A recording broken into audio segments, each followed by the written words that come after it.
awe nós está muito contente de porta aqui nana, onde prioridade nan que nosso governo põe tá para especialmente veldnan chikito den bisindarionan que está dando uma contribuição grande na deporte, sigur para esnan que está inicia e também na famia nan que está bem junto den fim de semana e tá passa momento nan da positivo de recreação e deporte.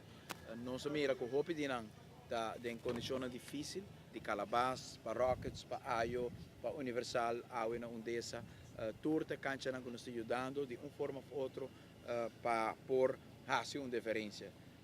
Na Yearwood, com hopi aprecio também Pablo, so aue basi aya. Sim. Forte aplauso para Yearwood, hopi aya.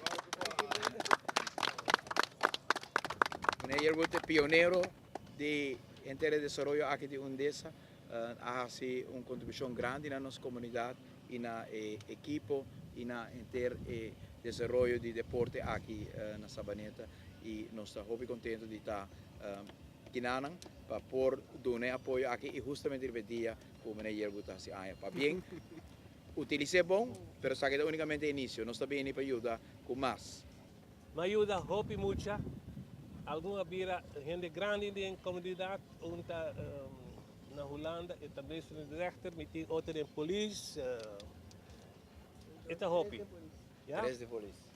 No, hasta voor huiswerk, me ayuda nang sint a noite laat, tra opstel, kijk naar huiswerk. Undesa está team que nasce basta año pasado, ela nasce como alternativa na outro time nang de Sabaneta. Então, de tempo que nós começamos agora aqui, nós começamos muito chikito, né? Tempo ele fica A, ele fica B, maior, menor.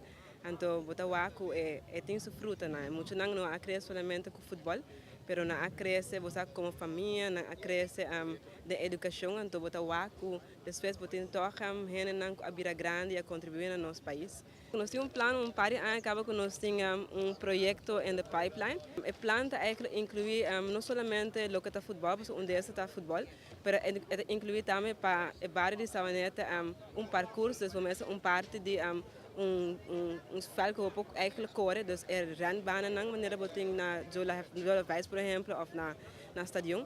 Het inclui também lugar para deporte, maneira voleibol, maneira tennis. É um projeto bastante grande. É junança com o último ano não mais grande que nós está é redução de corrente.